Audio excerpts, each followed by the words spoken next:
जो चीजें हम ऑलरेडी कवर कर चुके थे,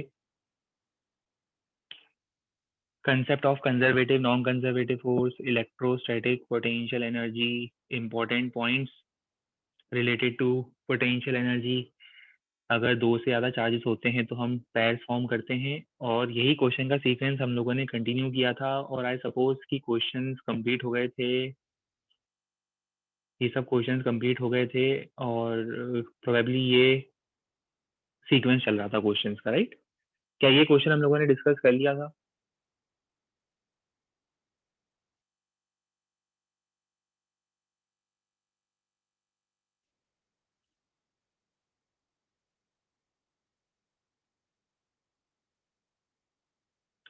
शायद ये होमवर्क के लिए दिया था मैंने, राइट? होमवर्क के लिए दिया था ये क्वेश्चन मैंने। चलिए तो इसको फिर से एक बार डिस्कस कर लेते हैं, देखते हैं इसमें करना क्या है। देखो, हमसे पूछा है कि मास m की स्पीड क्या होगी जब डिस्टेंस हो जाएगा 2d। और अब आज हमें इस टाइप के सीक्वेंस के बहुत सारे क्वेश्चंस एक साथ लाइन से करने भी हैं, तो प्रोसेस समझते हैं कि प्रोसेस क्या यूज करना है हमें।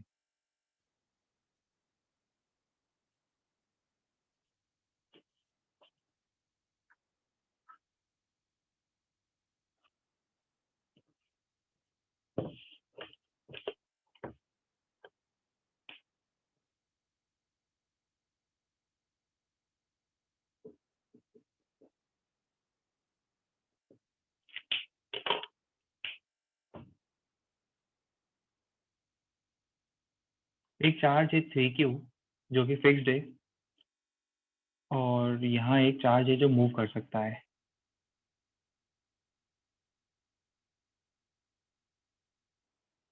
डिस्टेंस है d, और वैल्यू है 2q, और मास है m।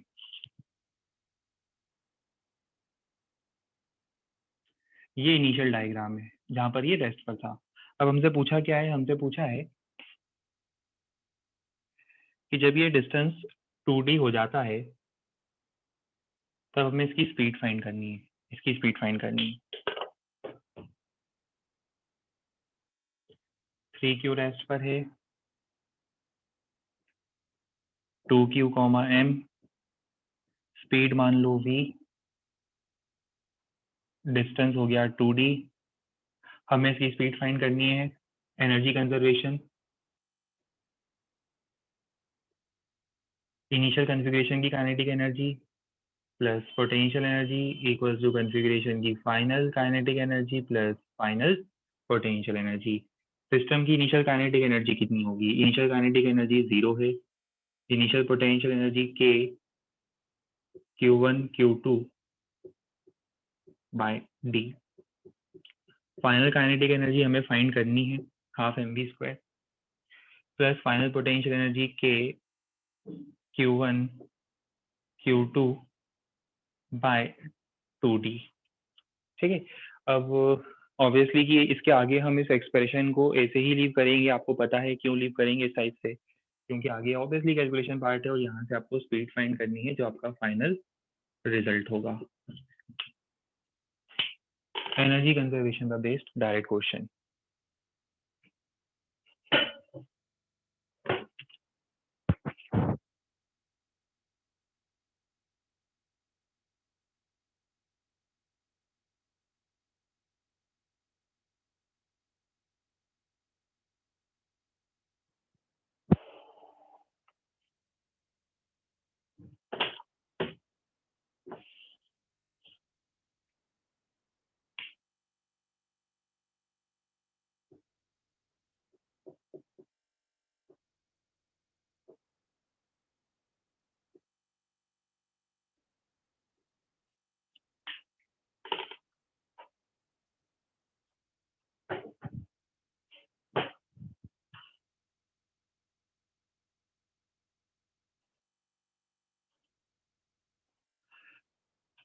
चलिए, हर क्वेश्चन में हमें 1.5 मिनट मैक्सिमम मिलेंगे, 90 सेकेंड्स।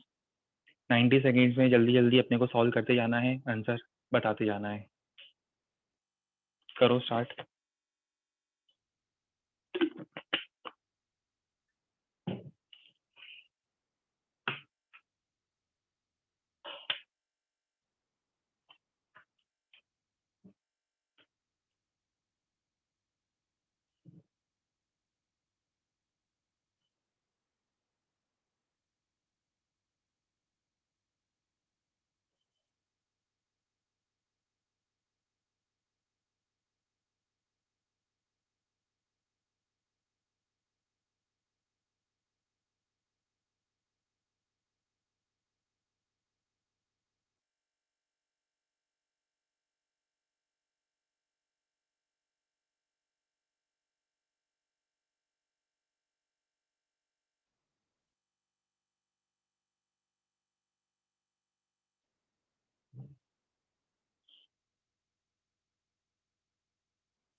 चलिए आंसर आ गया होगा सब लोगों का, ट्राई करके देखते हैं।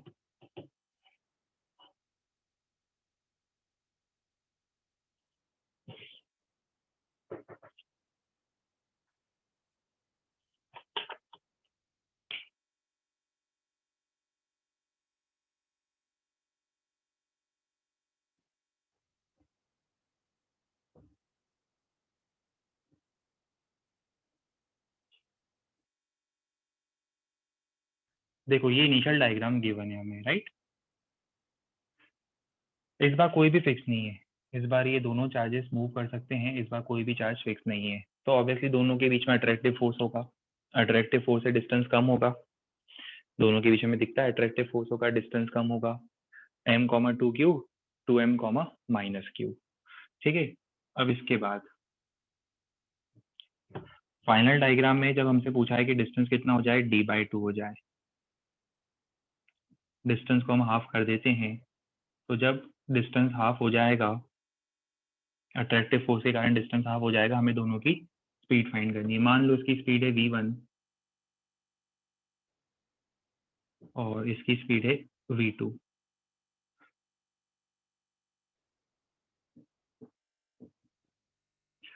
अब सबसे पहली equation energy conservation, energy conservation क्या होगा, इनिशियल काइनेटिक एनर्जी सिस्टम की 0, इनिशियल पोटेंशियल एनर्जी सिस्टम की कितनी, k, q1 q2, इसको क्या लिखेंगे 2q इंटू माइनस क्यू, ये इनिशियल पोटेंशियल एनर्जी हो गई सिस्टम की।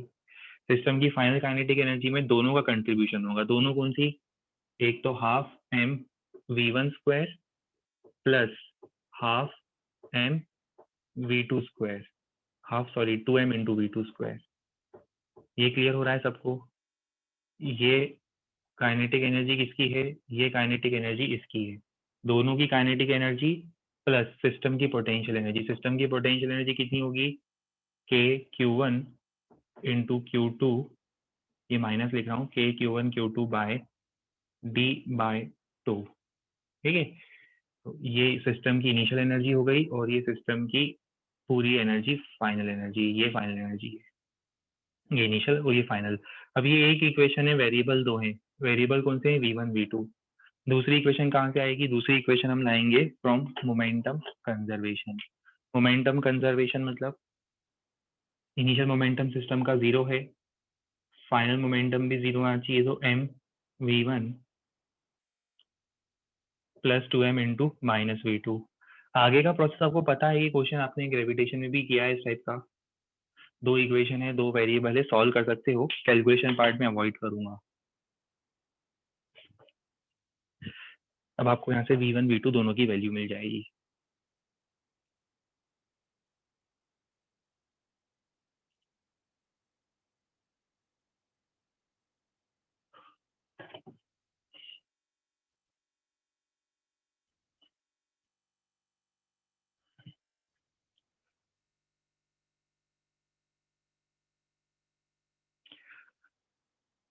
दो charges same mass same charge initially infinite distance पर थे, एक रेस्ट पर था और दूसरे को हमने directly along the first particle initial speed provide करी है। अब आपको फाइंड करना है ग्रेविटी फ्री स्पेस, मानना assume कि space is gravity free space, you have to find minimum possible distance between this two particles, जिसे हम डिस्टेंस ऑफ क्लोजेस्ट अप्रोच भी बोलेंगे।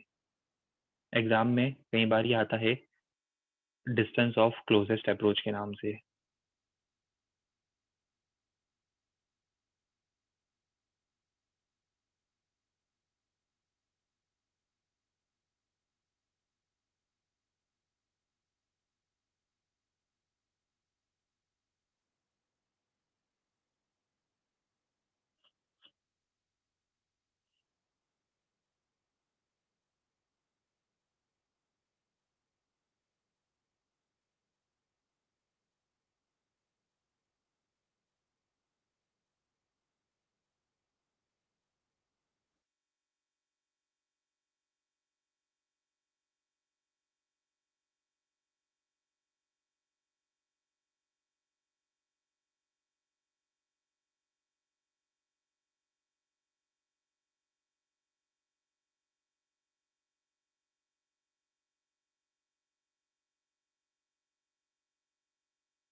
अच्छा, बस मुझे एक सिंपल सा आंसर बताओ कि इस क्वेश्चन में दोनों के बीच में सेपरेशन मिनिमम होने की कंडीशन क्या होगी? सेपरेशन मिनिमम कब होगा?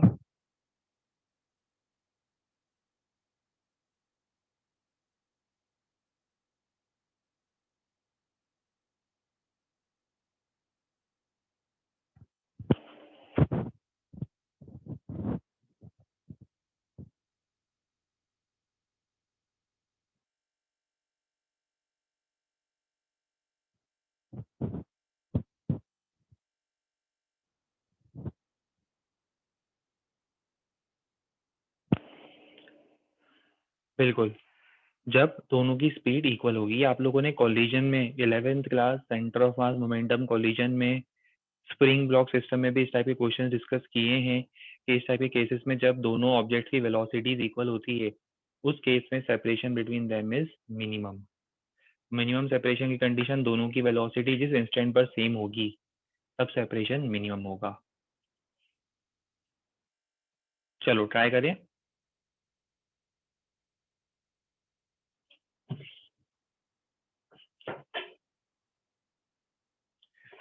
ये है m कॉमा क्यू, ये भी m कॉमा क्यू। स्टार्टिंग में डिस्टेंस इनफाइनाइट है, ये रेस्ट पर है। ये आ रहा है v स्पीड से। अब बताओ क्या होगा? दोनों लाइक चार्जेस हैं, दोनों के बीच में रिपल्सिव फोर्स लगेगा। रिपल्सिव फोर्स इसकी स्पीड कम करेगा, इसकी स्पीड बढ़ाएगा, ठीक है। पर जब तक इसकी स्पीड ज्यादा होगी इससे, रिलेटिव मोशन जब तक इसकी स्पीड इससे ज्यादा होगी, हमेशा हमेशा डिस्टेंस कम होगा। ऐसा करते करते एक इंस्टेंट होगा जब दोनों की स्पीड सेम हो जाएगी। जिस इंस्टेंट पर दोनों की स्पीड सेम हो जाएगी, उस इंस्टेंट पर हम बोल सकते हैं कि अब रिलेटिव वेलोसिटी जीरो है। ये वो इंस्टेंट है, समझना, ये वो इंस्टेंट है जब रिलेटिव वेलोसिटी जीरो है। अब इसके बाद इसकी स्पीड कम होगी, इसकी स्पीड कम होगी क्योंकि रिपल्सिव फोर्स है। इसकी स्पीड बढ़ाएगा वो रिपल्सिव फोर्स। तो अब इसके बाद क्या होगा? अब इसके बाद इस पार्टिकल के रिस्पेक्ट में ये पार्टिकल फिर से आगे जाने लग जाएगा, मतलब डिस्टेंस फिर से बढ़ेगा। इस बीच ये डिस्टेंस मिनिमम कब होगा? आपने 11th में कंडीशन पढ़ी है, this distance is minimum when both the particles attain, देखो, common velocity V prime each. अब वही अगेन एनर्जी कंजर्वेशन, ज्यादा इजी है बल्कि ये तो। और सिस्टम की इनिशियल काइनेटिक एनर्जी नहीं थी, इनिशियल पोटेंशियल एनर्जी वो भी नहीं थी। सिस्टम के पास इनिशियली देखो ना काइनेटिक एनर्जी थी, पोटेंशियल एनर्जी नहीं थी। Initial kinetic energy half m v square, initial potential energy नहीं थी। फाइनल काइनेटिक एनर्जी बिल्कुल है, कितनी है? Half m v one square, और ऐसे दो पार्टिकल्स हैं। Half m v one square, और ऐसे दो पार्टिकल्स हैं। और final potential energy k Q one q two by d.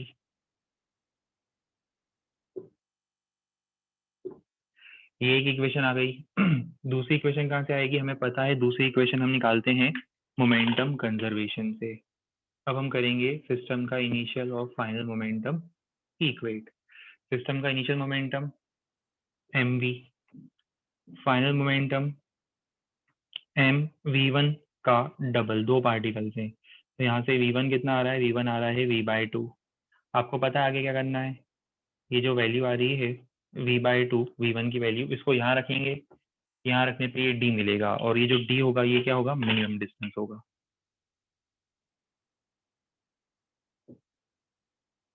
ये डी मिनिमम डिस्टेंस होगा, जो कि हमारा फाइनल आंसर होना चाहिए। कैलकुलेशन पार्ट है, अगेन परफॉर्म तो आपको ही करना है।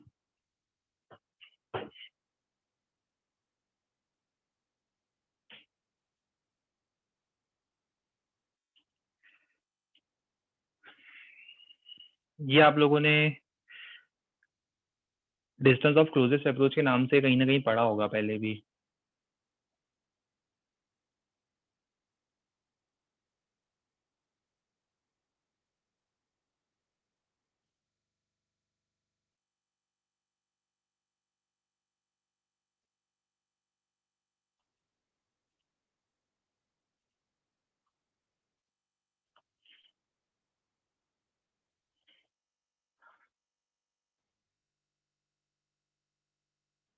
अब आपको फाइंड करना है वो जो पॉइंट चार्ज दिख रहा है, आपको सिर्फ इस पॉइंट चार्ज की पोटेंशियल एनर्जी फाइंड करनी है।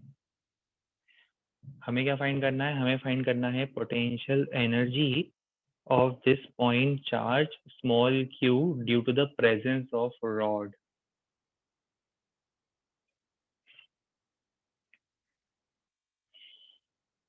और ये जो फॉर्मूला आएगा, मतलब जो रिजल्ट आएगा, उसे हम स्टैंडर्ड रिजल्ट मानते हुए याद भी करेंगे।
वेट कर रहा हूँ सही आंसर का। अब आपका आंसर सही आना चाहिए इतना सब कुछ पढ़ने के बाद। अब आपको ये मेथड क्लियर होना चाहिए। गुड, एक स्टूडेंट का आंसर आ गया है। नाइस।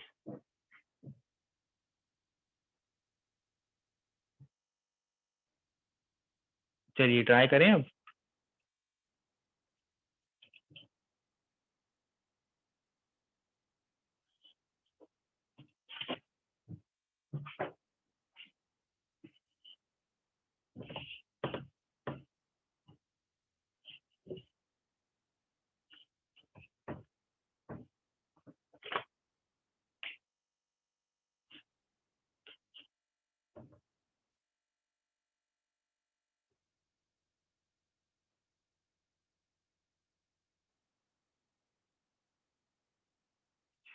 रॉड है, क्यू चार्ज, एल लेंथ, और इस रॉड से कितने डिस्टेंस पर?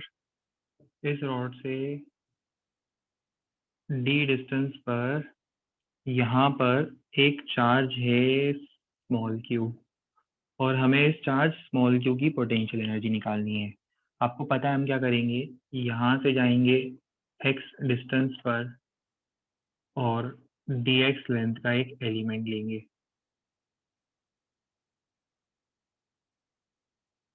जिस पर चार्ज होगा डी क्यू।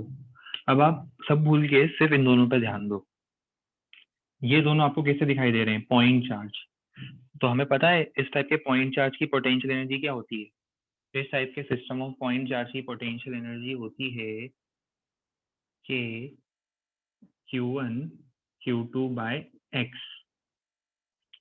अब ये ऐसे बहुत सारे पैर बनाएगा, ये एक दो तीन ऐसे बहुत सारे डिफरेंशियल पैर्स बनेंगे इन दोनों के बीच में। तो टोटल पोटेंशियल एनर्जी कैसे फाइंड करेंगे? इंटीग्रेशन ऑफ डी यू से। टोटल पोटेंशियल एनर्जी हो जाएगी integration of D you, that is integration of के डी क्यू। अब ये डी क्यू कितना होगा? सबको पता है डी क्यू कितना होगा। डी क्यू कितना होगा? Q by l d x into q by x. Limit कहाँ से कहाँ तक लगाएंगे? एक्स पर लगाएंगे डी से डी प्लस एल। एक्स पर लिमिट लगेगी डी से डी प्लस एल। इसको अब इंटीग्रेट करने की बात है बस। के क्यू क्यू बाय एल तो बाहर आ गया, कांस्टेंट है। 1 बाय एक्स डी एक्स का इंटीग्रेशन लॉग एक्स।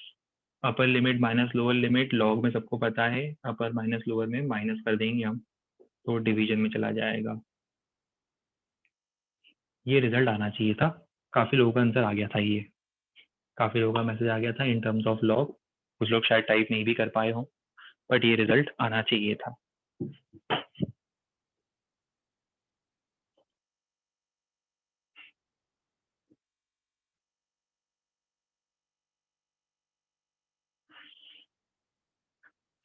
भाई महान लोग कौन है? 5-6 महान लोग हैं जो मुझे फील्ड का ही फॉर्मूला वापस पकड़ा रहे हैं, फील्ड और फोर्स का ही फॉर्मूला वापस पकड़ा रहे हैं, के q q upon D D plus L.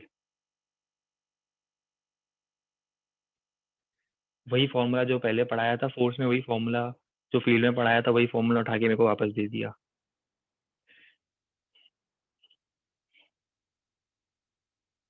अच्छा, ये जो फॉर्मूला आया है, रिजल्ट आया है, इसको भी आप स्टैंडर्ड रिजल्ट वैसे मान के चलो, डिराइव करने के लिए एग्जाम में आप बहुत इजीली डिराइव कर सकते हो। हार्डली 30 सेकेंड्स लगते हैं, जिस स्पीड से अपन लोग प्रैक्टिस करते हैं 30 सेकेंड्स लगते हैं अब एग्जाम में डिराइव करने में। बट अगर याद है अच्छे से तो हमारे लिए अच्छा रहेगा।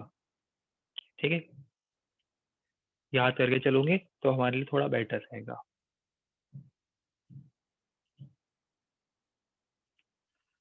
चलिए, अब आगे ये क्वेश्चन ट्राई करना है, जल्दी जल्दी ट्राई करना है, ज़्यादा टाइम दूंगा नहीं आपको। हर क्वेश्चन 2 मिनट।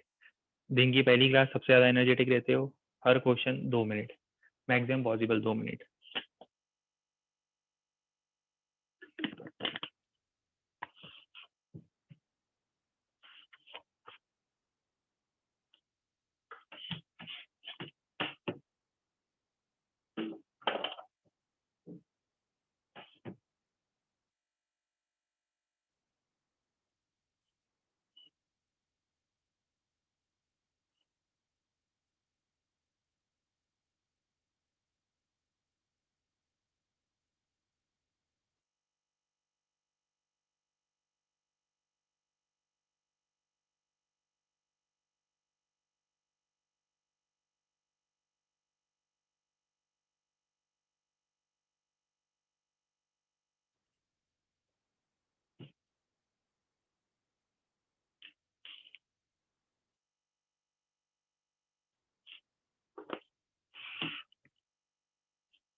बेसिकली हमें क्या करना है, हमें प्रोसेस पता है कि हमें इस पॉइंट पर, ये जो पॉइंट दिख रहा है, इस पॉइंट पर हमें पोटेंशियल एनर्जी फाइंड करनी है चार्ज क्यू की due to the presence of this two rods.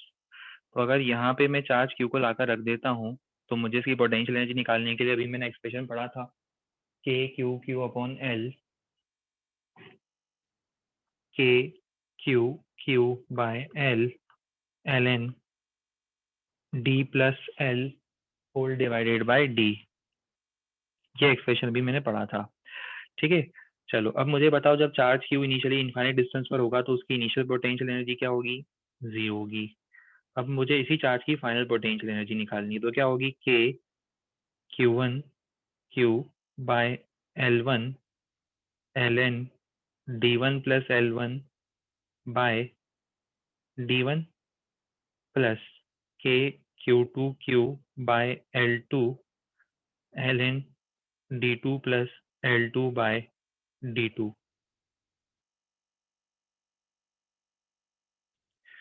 ये फाइनल पोटेंशियल एनर्जी होगी। Work done by external force क्या होगा? Work done by external force हमें पता है चेंज इन पोटेंशियल एनर्जी होगा, ठीक है।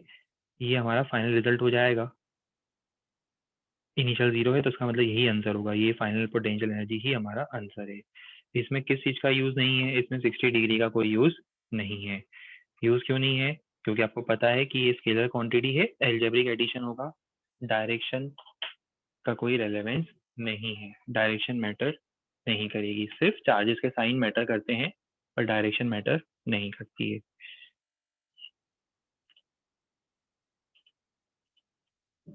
हाँ, अब हम बात करेंगे कुछ और फॉर्मूलों की। जैसे कि हमने कंटिन्यूस चार्ज में रॉड का फॉर्मूला डिराइव करा, वैसे ही अब हम बात करेंगे potential energy of charge q at a distance x from centre of ring. आओ चलो इस फॉर्मूले को हम डिराइव करके देखते हैं।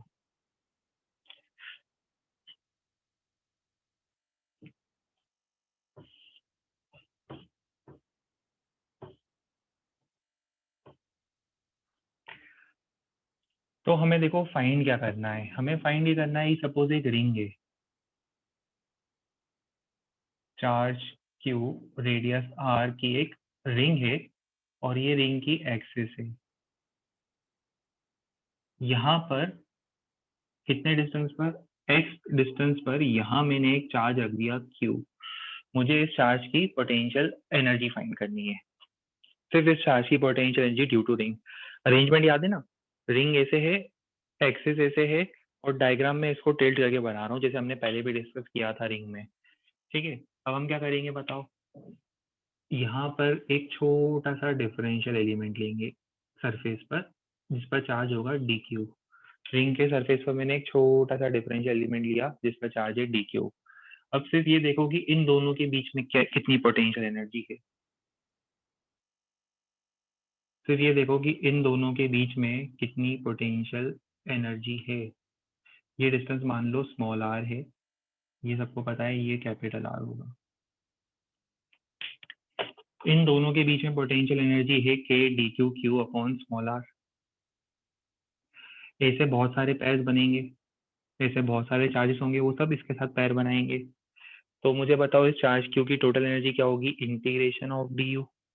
पर वो जो इंटीग्रेशन है उसमें कांस्टेंट क्या क्या है, कांस्टेंट उसमें है के क्यू और आर, आर भी कांस्टेंट है। आर क्या है, distance of this charge from periphery, वो कांस्टेंट होगा इस बार, बाहर निकाल दो इसको भी। इंटीग्रेशन ऑफ डी क्यू कितना होगा, टोटल चार्ज, समझ में आता है, d q one d q two d q three d q four, ऐसे करते करते पूरे रिंग पर इंटीग्रेशन ऑफ डी क्यू क्या होगा, इंटीग्रेशन ऑफ डी क्यू होगा टोटल चार्ज क्यू। लिख दें इसको टोटल क्यू, ये देखो। अब इसके बाद एक स्टेप और लिखी दो, k q q root of r square plus x square.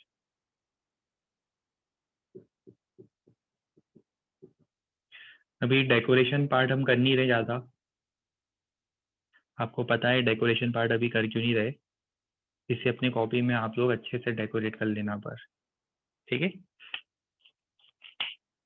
आप लोगों को इस फॉर्मूले को बढ़िया अच्छे से डेकोरेट करना है, तो पहले हेडिंग लिखेंगे, हेडिंग में डिस्प्ले कर रहा हूँ, हेडिंग लिखने के बाद हम लोग फिर ये फॉर्मूला लिखेंगे।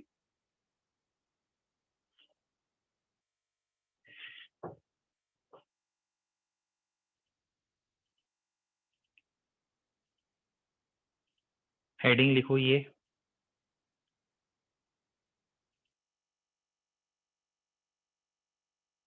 पेरीफेरी क्या होता है, पेरीफेरी को हम क्या बोलते हैं, पेरीफेरी मतलब, पेरीफेरी मतलब पेरीफेरी होता है, पेरीफेरी मतलब क्या होता है, पेरीफेरी मतलब बताओ भाई, कौन बताएगा पेरीफेरी को क्या बोलते हैं। हाँ, परिधि, ठीक है। तो पेरीफेरी को हिंदी में कुछ लोग बोल रहे हैं परिधि बोलते हैं, good, thank you so much. तो हम बात कर रहे हैं रिंग के परिधि की, बाउंड्री, बिल्कुल सही, boundary of ring.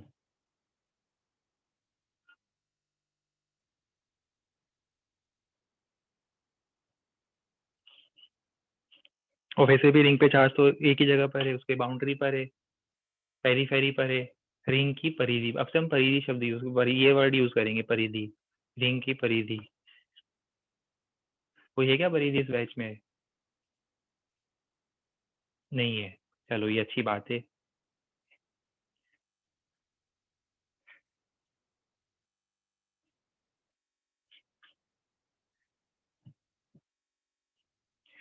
Heading note कर ली होगी सब लोगों ने।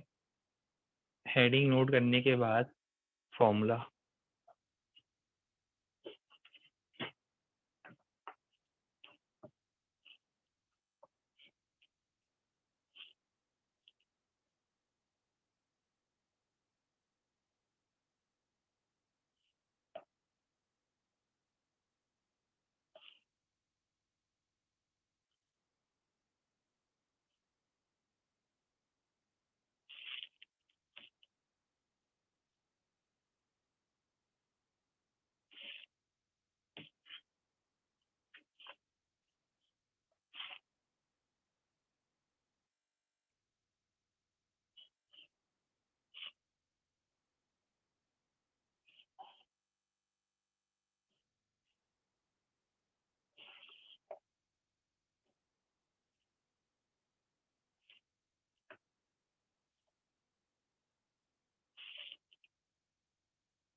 अब इसके बाद हम पढ़ेंगे इसमें भी कुछ स्पेशल पॉइंट्स। स्पेशल पॉइंट्स क्या होंगे, आपको पता है स्पेशल पॉइंट्स किस टाइप के होंगे इसमें। सबसे पहला स्पेशल पॉइंट होगा एट सेंटर, सेंटर पर एक्स को रख दो 0, यू 0 नहीं होगा, यू हो जाएगा k q q by capital R. दूसरा पॉइंट आपको याद है, x very greater than r, रख के देख लो अप्रोक्सीमेशन। अप्रोक्सीमेटली अगर एक्स बहुत ज्यादा हुआ एज कम्पेयर टू आर तो हमें रिंग पॉइंट चार्ज कैसे दिखाई देगी, और दो पॉइंट चार्जेस के बीच में पोटेंशियल होगा k q q by x, that is distance between them, same as that of a point charge. जरा ग्राफ देखो, ग्राफ में पोटेंशियल एनर्जी मैक्सिमम कहाँ होगी, जहाँ डिस्टेंस मिनिमम होगा सेंटर पर, और उसके बाद जैसे जैसे डिस्टेंस बढ़ता जाएगा वैल्यू डिक्रीज होती जाएगी। तो ये है graph of potential energy of charge small Q. Hopefully ये तीनों पॉइंट्स क्लियर होंगे। ये इनडायरेक्टली पहले भी आधे पॉइंट्स तो डिस्कस हो चुके हैं, इसे नोट कर लो।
अच्छा, अब आपने एक चीज नोटिस करी, जब हमने इंटीग्रेशन ऑफ डी क्यू लिखा जब भी हमने डेरिवेशन में इंटीग्रेशन ऑफ डी क्यू लिखा तो हमेशा कैपिटल क्यू ही होगा, total charge of the ring होगा। उसे इस बात से फर्क नहीं पड़ता कि रिंग पर चार्ज का डिस्ट्रीब्यूशन हमने यूनिफॉर्मली करा है या नॉन यूनिफॉर्मली करा है।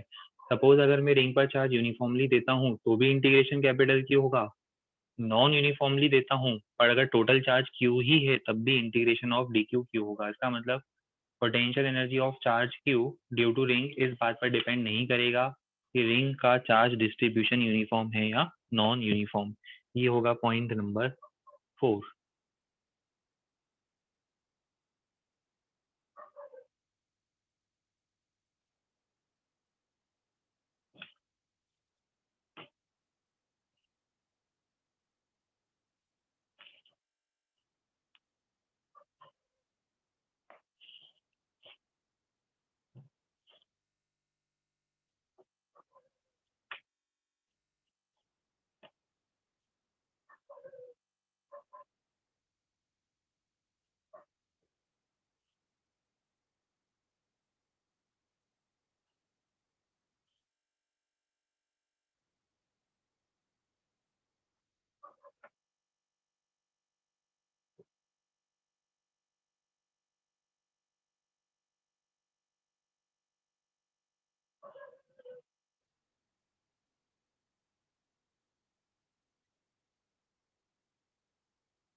हर क्वेश्चन में 1 मिनट मिलेगा, सिर्फ जल्दी जल्दी आंसर देना है।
सबका आंसर आ गया है, बिल्कुल सही आया है। कर लोगे ना सॉल्व? सिर्फ पोटेंशियल एनर्जी फाइंड करने की आपको वैल्यू रखनी है। क्या करेंगे बताओ? K q q upon root of r square plus x square, root of r square plus x square. Solve कर लेना, रिजल्ट मिल जाएगा k q q upon 3r। ये हमारा फाइनल रिजल्ट होगा।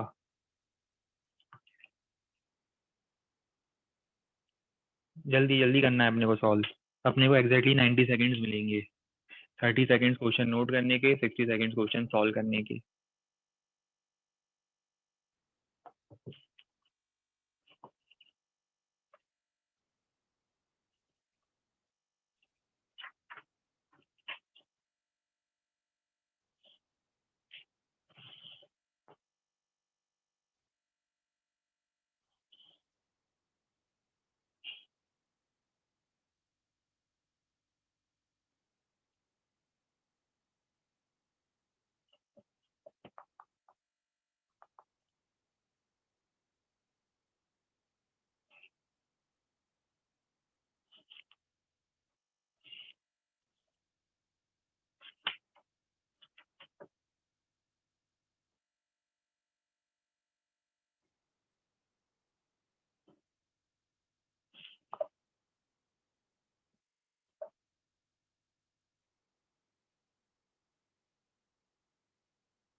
चलो ट्राई करके देखते हैं क्या करना चाहिए था हमें इस क्वेश्चन में, अप्रोच क्या यूज करना चाहिए था। देखो भाई अप्रोच तो बहुत सिंपल है। अप्रोच हम क्या करेंगे, सबसे पहले हम ये जो डायग्राम है इसके हेल्प से सिस्टम की एनर्जी कंजर्व करने की कोशिश करेंगे। हमें पता है कि सिस्टम की टोटल मैकेनिकल एनर्जी कंजर्व होगी, तो initial kinetic plus potential equal to final kinetic plus potential. Initial kinetic energy कितनी है, 0 है। इनिशियल पोटेंशियल एनर्जी के Q1 Q2 अपॉन 2R। ये 2R कैसे आया, क्लियर हो रहा है, ये डिस्टेंस स्मॉल r, ठीक है, के q q by small r that is 2R। यहाँ पे फॉर्मूला यूज कर लेना आप अगर डाउट हो तो। फाइनल काइनेटिक एनर्जी, फाइनली हमसे पूछा है कि जब ये चार्ज कहाँ जाए, सेंटर को क्रॉस करेगा तब इसकी स्पीड क्या होगी। तो जब ये चार्ज सेंटर को क्रॉस करेगा, मान लो इसकी स्पीड है v, तो हम क्या लिखेंगे, half mv²। Kinetic energy half mv²। Potential energy कितनी होगी, के q q by r. Centre पर एनर्जी आपको याद है ना, अभी हमने पढ़ी थी थोड़ी देर पहले, सेंटर पर चार्ज की पोटेंशियल एनर्जी। बस इस एक्सप्रेशन से आपको v मिल जाएगा, वो हमारा फाइनल आंसर हुआ। कितना आ रहा है,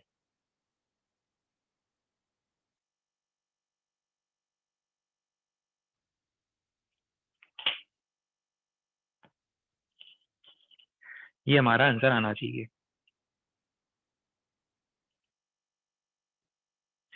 चलो इसी क्वेश्चन में एक छोटा सा वेरिएशन है, जल्दी से ट्राई करो इसको। अब देखो क्या दिख रहा है, ये फिक्स नहीं है, दोनों फिक्स नहीं है। पिछली बार तो क्या था, ये फिक्स था। लास्ट क्वेश्चन में ये क्या था, फिक्स्ड था। अब इस बार हमने इसको क्या रखा है, इसको भी मूविंग रखा है, ये भी मूव कर सकता है under the influence of mutual attractive force. Last slide, ये देखो लास्ट स्लाइड फिक्स्ड, नोट करो जल्दी से।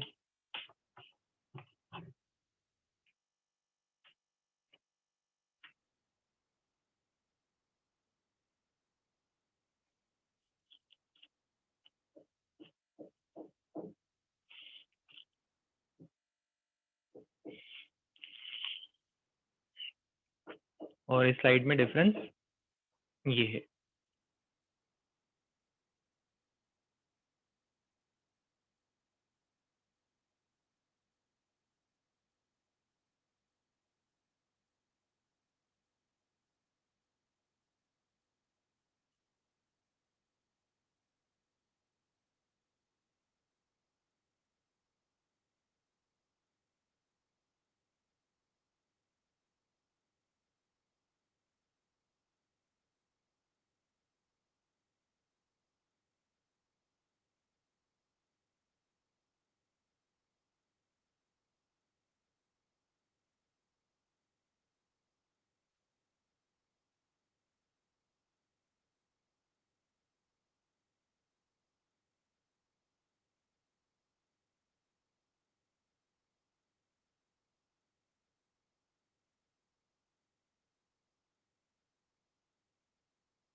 बिल्कुल, इस केस में क्या करेंगे हम, दो इक्वेशन बनेगी, दो वेरिएबल होंगे, मोमेंटम कंजर्वेशन का भी इन्वॉल्वमेंट होगा। मोमेंटम कंजर्वेशन भी आपको यूज करना पड़ेगा।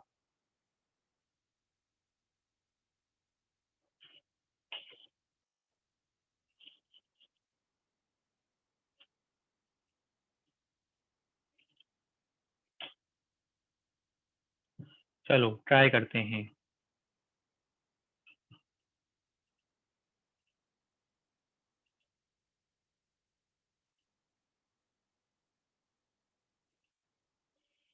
स्टेप नंबर 1, अभी ये जो इनिशियल डायग्राम दिया है ये तो ठीक है।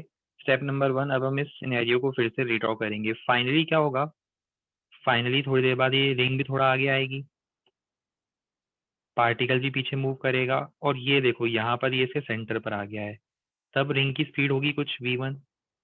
मैं मानता हूँ कि रिंग की स्पीड है v1 और पार्टिकल की स्पीड है v2। ये मेरा एजम्पशन है, ठीक है। रिंग की स्पीड है v1, पार्टिकल की स्पीड है v2। अब इसके बाद पहली इक्वेशन आएगी एनर्जी कंजर्वेशन से। एनर्जी कंजर्वेशन में हेल्प करो। इनिशियल काइनेटिक एनर्जी 0, ये मैं एनर्जी कंजर्वेशन लिख रहा हूँ। Initial kinetic energy 0, initial potential energy k/2r, final kinetic energy half capital M v1 square plus half small m v2 square. ये है सिस्टम की फाइनल काइनेटिक एनर्जी। और फाइनल पोटेंशियल एनर्जी क्या होगी, प्लस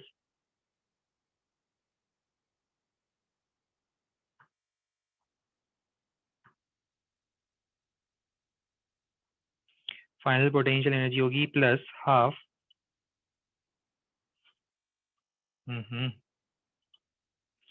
फाइनल पोटे फिर से लिखना पड़ेगा। फाइनल पोटेंशियल एनर्जी होगी plus KQ minus Q upon R, ठीक है। ये सिस्टम की फाइनल पोटेंशियल एनर्जी हो गई। ये हमारे पास पहला एक्सप्रेशन आ गया ड्यू टू एनर्जी कंजर्वेशन। इसके अंदर वेरिएबल्स हैं दो, दो वेरिएबल्स हैं। वेरिएबल्स कौन से हैं, वेरिएबल्स हैं एक तो v1 और एक v2। दूसरी इक्वेशन हम कहाँ से लाएंगे, मोमेंटम कंजर्वेशन से। सिस्टम का इनिशियल मोमेंटम 0,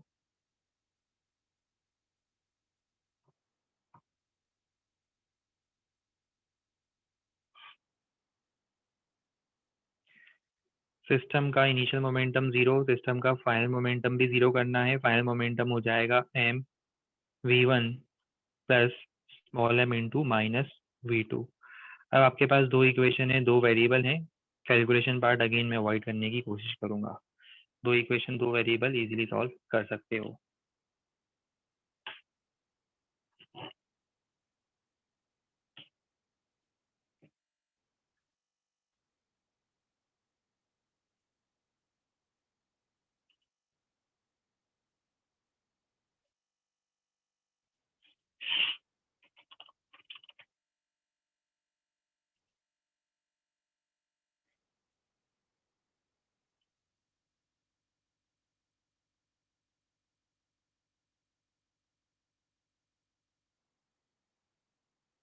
अच्छा, आगे प्रोसीड करने से पहले अब ये बता दो, यहाँ तक का प्रोसेस तो सबको क्लियर है ना, इसमें तो कोई डाउट नहीं है यहाँ तक के सॉल्यूशंस में, एनर्जी कंजर्वेशन, मोमेंटम कंजर्वेशन। अरे फाइनली यहाँ पे आर इसलिए आएगा क्योंकि सेंटर पे पोटेंशियल एनर्जी 0 थोड़ी ना होती है। अरे यार अभी तो पॉइंट लिखवाया मैंने आप लोगों को, ये क्या लिखवाया मैंने, सेंटर पे KQ बाय कैपिटल आर। अभी तो बताया सेंटर पे पोटेंशियल एनर्जी सिस्टम की 0 नहीं होती है, तो यहाँ पे क्या आ जाएगा KQ1 Q2 बाय आर। चलिए, काफी लोगों ने सॉल्व भी करके आंसर भी टाइप कर दिया है। चलो, ये एक होमवर्क क्वेश्चन है, कैलकुलेशन है, आराम से आप बैठ कर कैलकुलेशन कर सकते हो, इसे नोट करो।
आपको प्रोसेस पता है ना, पहले उस चार्ज की पोटेंशियल एनर्जी इनिशियल फाइंड करेंगे, दोनों रिंग के कारण पोटेंशियल एनर्जी होगी, फिर चार्ज की फाइनल पोटेंशियल एनर्जी भी अगेन जिस पॉइंट पर आप देख रहे हो उस पॉइंट पर दोनों रिंग के कारण होगी, एक रिंग के सेंटर पर होने के कारण, दूसरे रिंग के एक्सिस पर होने के कारण। अच्छा ये बताओ, ये सॉल्व कर लोगे या अभी सॉल्व कर दें? अगर डाउट है तो अभी हम क्लास में कर लेते हैं सॉल्व फिर। चलो कर लो, एक काम करो, कर लो, है ना। मुझे आप लोगों पे अब बिल्कुल भरोसा नहीं है, काफी लोगों ने तो बोल ही दिया सर आप ही कर दो, है ना, उन्हें भी अपने आप पे भरोसा नहीं। चलो करो, ट्राई करो, 1 मिनट का टाइम दे रहे हैं, करो, जल्दी नहीं है, करो ट्राई।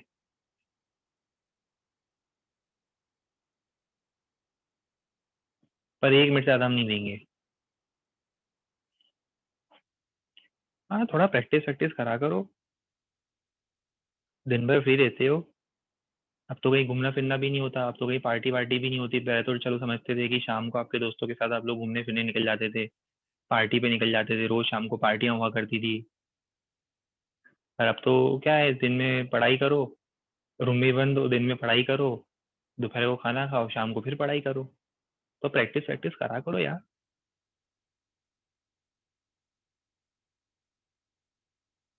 अब जीवन में बचा ही क्या है और करने के लिए, ये बताओ है। अब ये बताओ, इस साल भी 2020 की तरह, 2020 की तरह 2021 में भी जीवन में बचा ही क्या है करने के लिए? प्रैक्टिस, खूब प्रैक्टिस करो, सुबह शाम फिजिक्स की प्रैक्टिस करो, दिन रात फिजिक्स की प्रैक्टिस करो।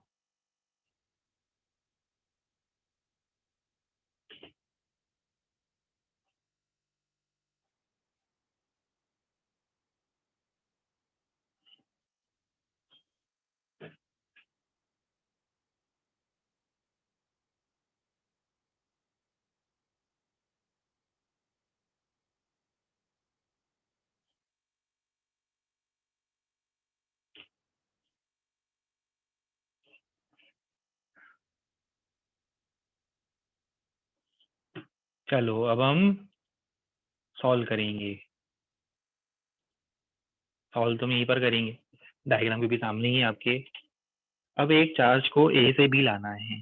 सवाल ये उठता है कि एक चार्ज था उसको ए से बी लाना है, तो एक काम करो, पहले उसको ए पर रख दो, ये रख दिया। बताओ सिस्टम की इनिशियल एनर्जी, सिर्फ उस चार्ज की इनिशियल एनर्जी बताओ। पहली एनर्जी तो उस चार्ज की पता है क्यों होगी? क्योंकि वो रिंग ए के सेंटर पर है, ये रिंग ए के सेंटर पर होने के कारण। और दूसरी एनर्जी उसकी क्यों होगी? क्योंकि वो रिंग बी के एक्सिस पर है। एक्सिस पर डिस्टेंस कितना है बताओ जरा, ये 2r। ये क्लियर हुआ? ये तो चार्ज, क्योंकि हमने पहले पोटेंशियल एनर्जी निकाल दी। अब उस चार्ज को हमको उठाकर कहाँ लाना है? बी पर लाकर रखना है, बी पर लाके रख दो। अब फिर से उसके पास दो एनर्जी होगी, एक एनर्जी तो क्यों होगी, एक एनर्जी होगी क्योंकि अब वो रिंग ए के एक्सिस पर आ गया है, रिंग ए के एक्सिस पर। और दूसरी एनर्जी क्योंकि वो रिंग बी के सेंटर पर आ गया है। बस इतनी हेल्प कर दी हमने मंडे के दिन आपकी, आगे आप खुद ही कर सकते हो। Work done by external force is equal to change in potential energy.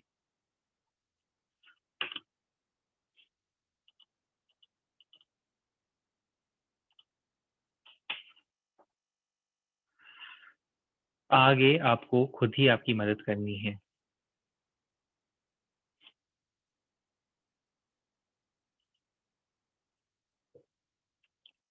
चलिए हम लोग आगे प्रोसीड कर रहे हैं। अच्छा, आगे प्रोसीड करने से पहले एक्चुअली पोटेंशियल भी आएगा, देखो एक डिस्क का पोटेंशियल भी मुझे पढ़ाना है। मैं काम करता हूँ पोटेंशियल में पढ़ाऊंगा, अभी जैसे पोटेंशियल एनर्जी पढ़ी है, डिस्क रह गया है। डिस्क में अभी आपको आगे थोड़ी देर बाद आकर, आज हो पाएगा क्या वो? आज तो नहीं हो पाएगा, पर आगे आकर देखो रिंग के बाद मैं पोटेंशियल ऑफ डिस्क भी पढ़ाऊंगा आपको। ठीक है, तो जैसे पोटेंशियल होगा उससे पोटेंशियल एनर्जी आपको मिल ही जाएगी, तो ये भी हम डिस्कस करेंगे। बट हाल फिलहाल अब हमारा फोकस होगा कंसेप्ट ऑफ इलेक्ट्रिक पोटेंशियल पर। अब हम बहुत इंटरेस्टिंग कंसेप्ट पर आ गए हैं, क्योंकि अभी तक हमने पोटेंशियल एनर्जी तो पढ़ लिया है। अब उसी से मैचिंग एक कंसेप्ट होगा इलेक्ट्रिक पोटेंशियल का कंसेप्ट। देखो स्टोरी क्या है, स्टोरी ये है, स्टोरी बहुत सिंपल है। स्टोरी ये है कि जिस तरह से आपको याद है ई और एफ होता था, ई और एफ याद है क्या होता था? फोर्स पर यूनिट चार्ज को हमने फील्ड बताया था। बार बार मैथ्स का एक सिंपल कैलकुलेशन रिपीट हो रहा था, याद करो एक दिन स्टोरी समझाई थी हमने डिटेल में। तो सिंपल कैलकुलेशन को अवॉइड करने के लिए हम यूनिट चार्ज के लिए फोर्स निकालते थे, और force on a unit charge को ही हम फील्ड बोल दिया करते थे। तो जिस तरह से यू और वी होता है, सॉरी, जिस तरह से ई और एफ होता है, उसी तरह से यू और वी होता है। समझ में आ रही कुछ बात? A B C D E F P Q R S T U V, A B C D E F P Q R S T U V.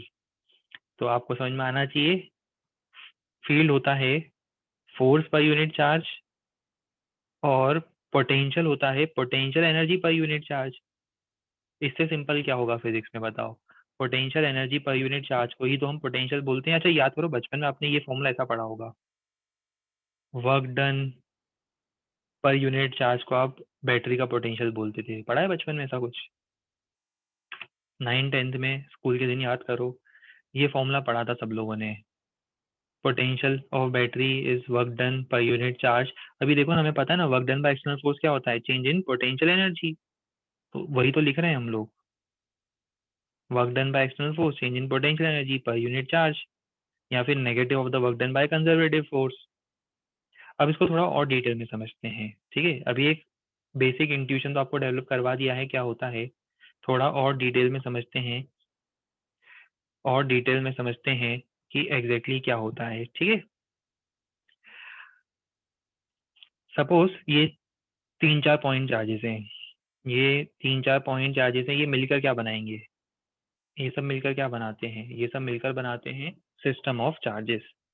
तो इन सब ने मिलकर एक सिस्टम बनाया जिसे हम बोलेंगे सिस्टम ऑफ चार्जेस।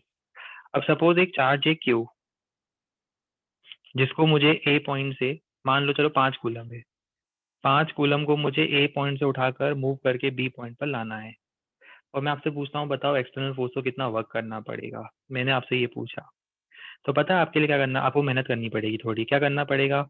इस 5 कूलम की इन चारों के कारण इनिशियल पोटेंशियल एनर्जी निकालोगे, इन चारों के कारण 5 कूलम की इनिशियल पोटेंशियल एनर्जी निकालोगे, फिर इस 5 कूलम को यहाँ रखोगे, कहाँ पर? बी पर, और फिर फाइनली बी पर फिर से क्या करोगे, इस 5 कूलम की टोटल पोटेंशियल एनर्जी निकालोगे, और फिर आप बोलोगे work done by external force is equal to final potential energy minus initial potential energy, और आपका आंसर आ जाएगा कि 5 कूलम को ए से बी लाकर रखने में कितना वर्क करना पड़ेगा।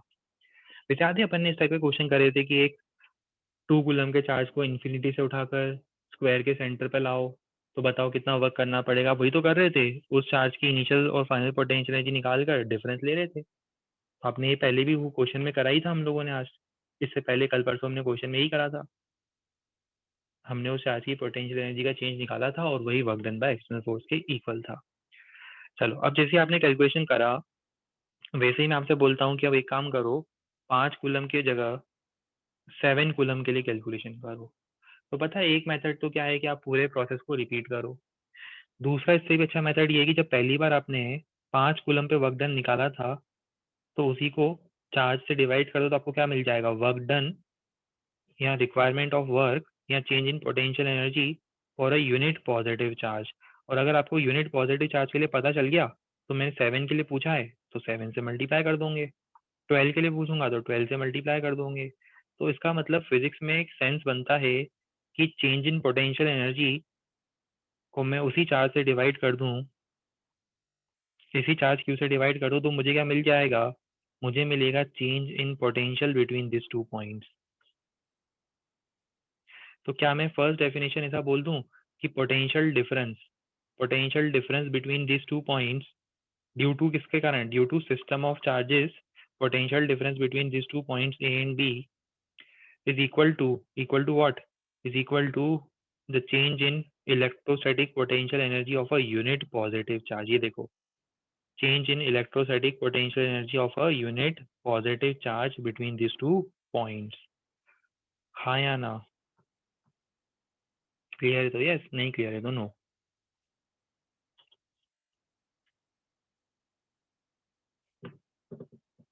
Good, very good.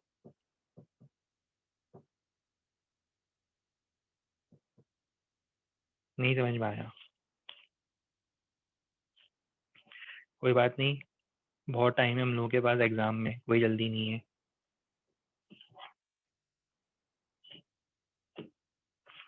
ये आपको इतने सिंपल लैंग्वेज में कंसेप्चुअली समझाया, उसके बाद तो समझ में आना चाहिए ना यार।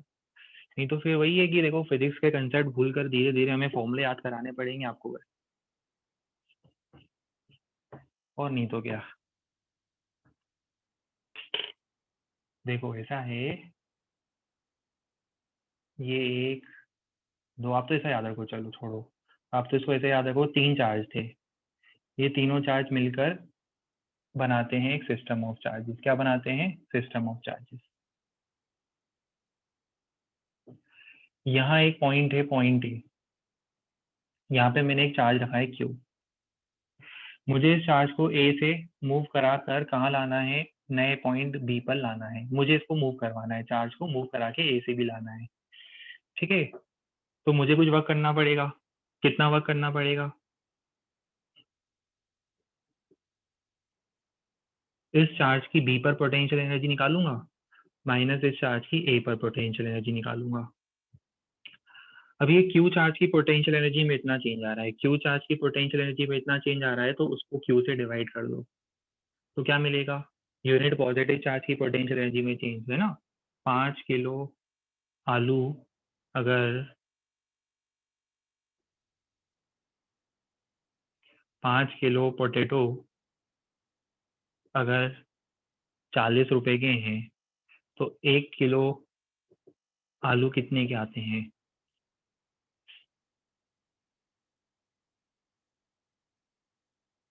88 रुपीज के। बहुत ही बढ़िया, है ना। अगर मैं ऐसे भी कुछ नोबेल प्राइज नाम की चीज होती तो मैं आपको ही नोबेल प्राइज दिलवाता, ठीक है। अगर मैथ्स में भी नोबेल प्राइज नाम की कोई चीज होती तो आपको ही बिल्कुल नोबेल प्राइज मिलता, मैथ्स का भी। 8 रुपए किलो।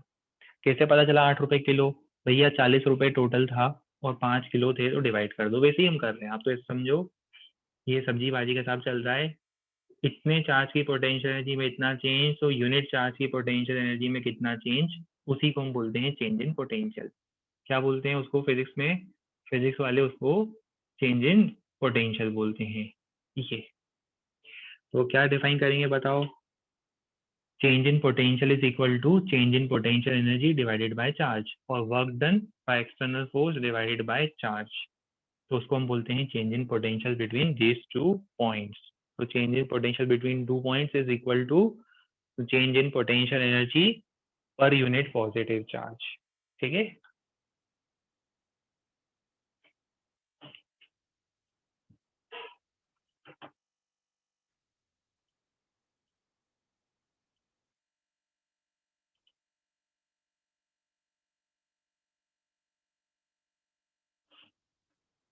अरे जबकि एक चीज याद करो आप लोग, ये चीज आप लोगों ने 11th की ग्रेविटेशन में पढ़ी है, हमें करना चाहिए सिर्फ इसका रिवीजन, और हम बैठे बैठे ही समझा रहे हैं आपको।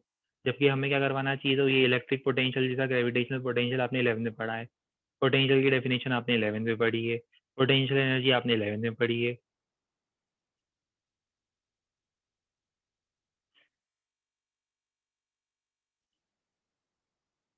करो नोट जल्दी।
चलिए अब एक और डेफिनेशन देखते हैं हम, ठीक है।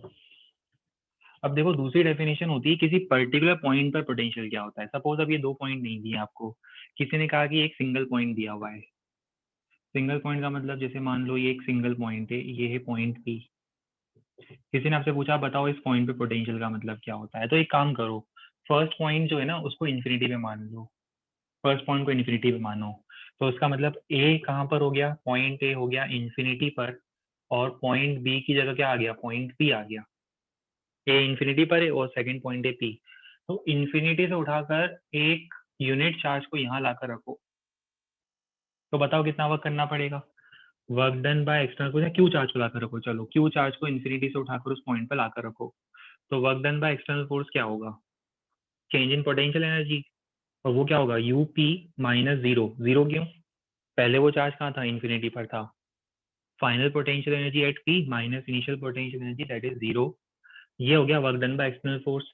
अब इसी work done by external force को उसी चार्ज से डिवाइड कर दो, तो हमें क्या मिलेगा, हमें मिलेगा कि उस चार्ज को इन्फिनिटी से उस पॉइंट तक लाने में अगर इतना वर्क करना पड़ रहा है, तो यूनिट पॉजिटिव चार्ज को इन्फिनिटी से किसी पॉइंट तक लाने में कितना वर्क करना पड़ेगा। तो इसका मतलब ये देखो क्या मिल रहा है, potential at point P. Potential at point P क्या होता है, is equal to potential energy at point P divided by charge, या फिर work done divided by charge. तो क्या मैं इसे सेकंड डेफिनेशन बोल दूं। सेकंड डेफिनेशन है पोटेंशियल की, पोटेंशियल एट अ पॉइंट। ध्यान से सुनना, एक ही बार बताऊंगा, समझने की कोशिश करना, ये सब बहुत इजी पॉइंट्स हैं यार, ये 11th वाले पॉइंट्स हैं। Potential at point P, potential at general point P can be defined as the amount of work required by external force in order to bring 1 coulomb of positive charge from infinity to that point. अब इसको याद करने का तरीका, चलो कल से कोई आपसे पूछे कि बताओ इस पॉइंट पे पोटेंशियल का मतलब क्या होता है।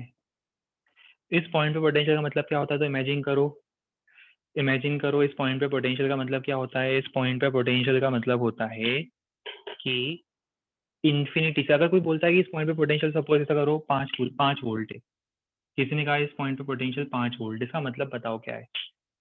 इस पॉइंट पे कोई बोलता है पोटेंशियल 5 वोल्ट, इसका मतलब है कि इन्फिनिटी से एक यूनिट पॉजिटिव चार्ज को उठाकर यहाँ तक लाकर रखने में आपको 5 जूल का वर्क करना पड़ेगा। कितना करना पड़ेगा, 5 जूल। यही मैं आपसे बोलता कि एक काम करो 2 कूलम उठा के रखो, तो कितना वर्क करना पड़ता, 2 कूलम उठा के रखो तो कितना वर्क करना पड़ता, 10। यही मैं आपसे बोलता कि अगर मान लो 3 कूलम उठा के रखो इन्फिनिटी से उस पॉइंट तक जिसका पोटेंशियल 5 वोल्ट है, तो 15। तो पोटेंशियल का बेसिक मीनिंग समझ में आ रहा होगा। पोटेंशियल का मतलब होता है किसी भी पॉइंट के पोटेंशियल का मतलब होता है, किसी भी पॉइंट के पोटेंशियल का मतलब होता है इन्फिनिटी से यूनिट पॉजिटिव चार्ज को उस पॉइंट तक लाकर रखने में हमें हमें मतलब एक्सटर्नल फोर्स को कितना वर्क करना पड़ेगा, वो वर्क होता है potential of that point P. It is equal to the amount of work that is required by external force in order to bring a unit positive test charge from infinity to that point P। ठीक है,